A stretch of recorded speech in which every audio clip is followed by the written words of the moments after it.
निपक्ष व निर्भीड वृत्तपत्र दैनिक आत्ताचा एक्सप्रेस।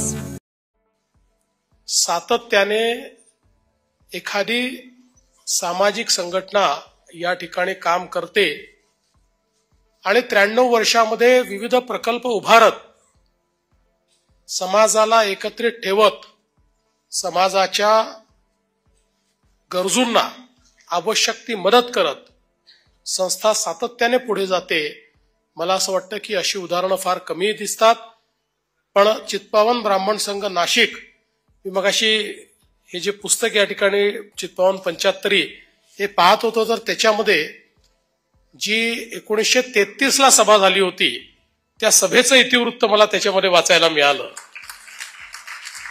आणि शेवटी ज्ञातीच्या संस्था या आपण याकरताच निर्माण करतो की त्या संस्थेच्या माध्यमातून आपल्याला जे काही समाजातले चांगले लोक आहेत त्यांचं एकत्रीकरण करता आलं पाहिजे, जे गरजू लोक आहेत त्यांना मदत करता आली पाहिजे आणि त्यातून सर्वांना सोबत घेऊन आपल्याला पुढे जाता आलं पाहिजे।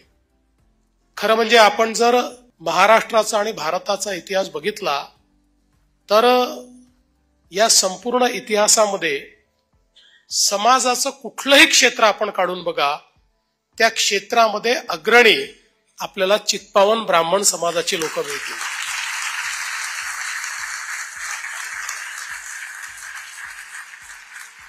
हिंदवी स्वराज्यामध्ये छत्रपती शिवाजी महाराजांनी जे तयार केलं ते वाढवण्याचं काम असो, भारतीय स्वातंत्र्याचा लढा असो, समाजातलं सुधारणावादी क्षेत्र असो, समाजातलं कला आणि साहित्याचं क्षेत्र असो, कुठलंही क्षेत्र जर आपण बघितलं तर त्या क्षेत्रातली 10 ठळक नावं काढली तर त्यात किमान 3-4 तरी नावं ही चित्पावन ब्राह्मण समाजाची आपल्याला सापडतात।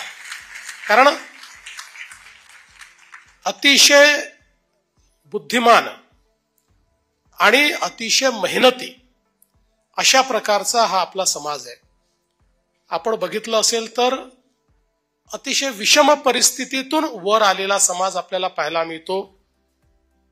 काही फार गर्भश्रीमंत अशा प्रकारचा समाज नाही, सामान्य मध्यमवर्गीय गरीब अशा प्रकारच्या कुटुंबातूनच पण स्वतःच्या कर्तृत्वाने पुढे आलेले अशा प्रकारचे लोक हे मोठ्या प्रमाणात आपल्या समाजामध्ये आपल्याला पाहायला मिळतात। आणि म्हणूनच मला असं वाटतं की ज्यावेळी अशा प्रकारची एक संस्था 93 वर्ष काम करत असताना विविध उपक्रम हातामध्ये घेते त्यावेळेस ते अतिशय महत्वाचं असतं।